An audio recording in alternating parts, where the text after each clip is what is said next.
The morning sun filtered through the crystalline dome of Zenith Academy, casting prismatic patterns across the polished floors. Elsa walked through the corridors with measured steps, her backpack slung over one shoulder, blonde hair tied in a neat ponytail. To any observer, she was just another human exchange student, small, fragile, unassuming. But the 37 alien species represented in this prestigious galactic institution had no idea what truly walked among them. Harry, a lanky human boy with dark curly hair, spotted her near the entrance to advanced xenobiology. He waved enthusiastically, his tablet nearly slipping from his hands. "Elsa, wait up," she turned, offering a gentle smile that made her seem even more delicate. The nearby Zelthorians, insectoid beings standing nearly 8 feet tall, barely glanced at the two humans. Why would they? Humans were from Earth, a Class 12 death world that had only recently been granted provisional membership in the Galactic Consortium. Their species was curiosity at best, a diplomatic experiment at worst. "Ready for gravitational physics?" Harry asked, falling into step beside her. His voice carried the nervous energy typical of their kind, or so the other species believed. "Always," Elsa replied softly. They entered the amphitheater-style classroom where students from across the galaxy congregated. Professor Vexenaar, a gaseous nephaloid whose consciousness floated within a containment suit, rippled with bioluminescent patterns as it called the class to order.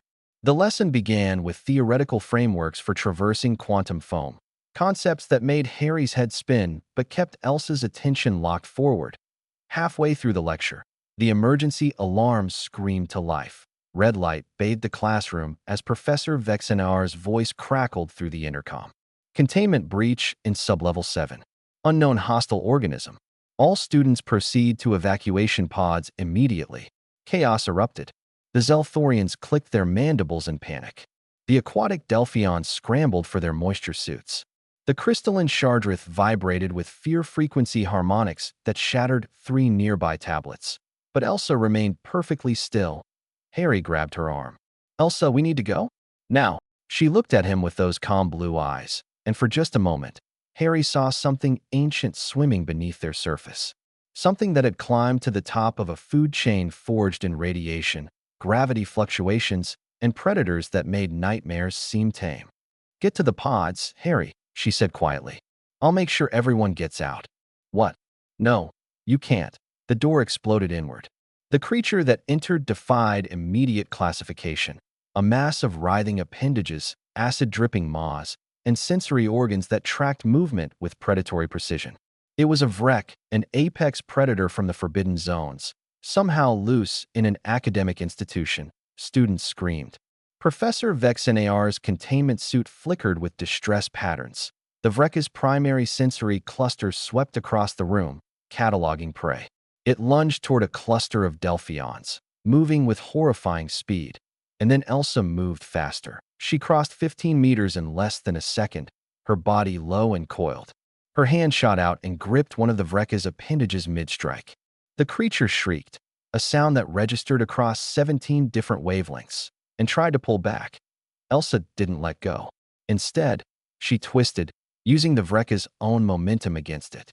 Bones that shouldn't have been able to exert such force created leverage that sent the 1,000-pound monstrosity crashing into the wall with enough impact to crack the reinforced plating. The classroom fell silent except for the Vrek's confused chittering.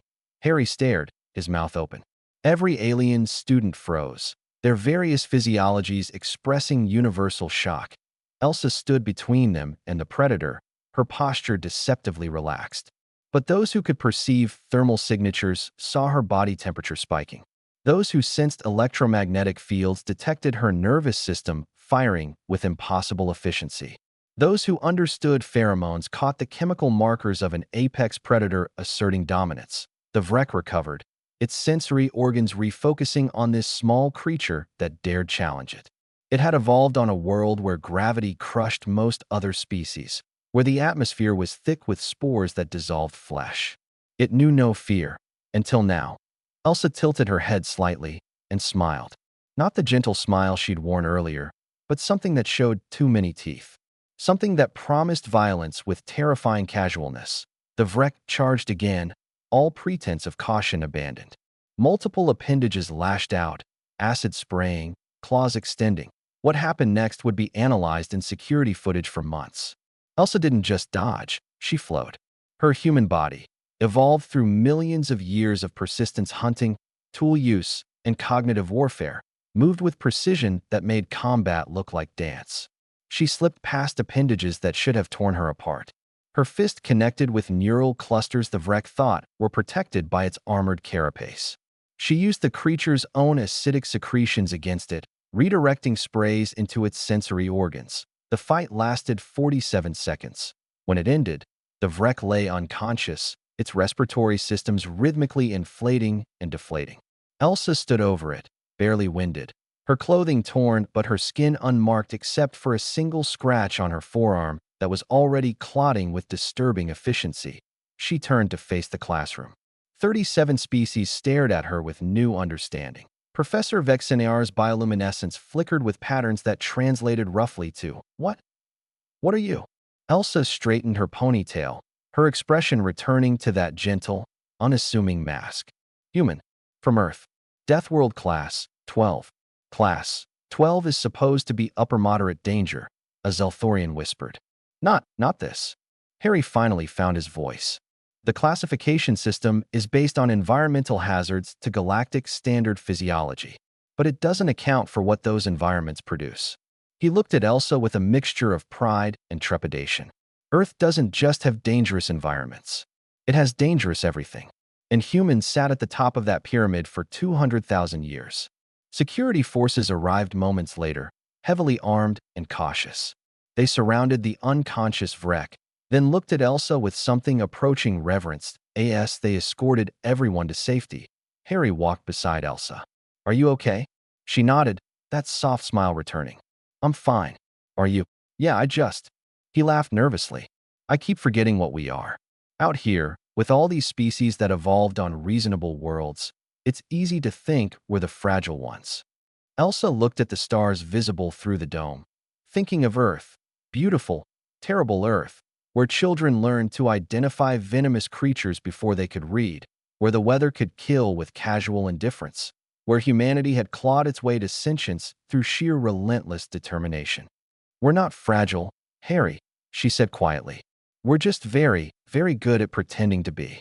Behind them, the whispers had already started. By tomorrow, every student at Zenith Academy would know the truth. The small blonde human girl from the Yellow Sun world wasn't prey wearing a smile. She was a Deathworld predator wearing a face.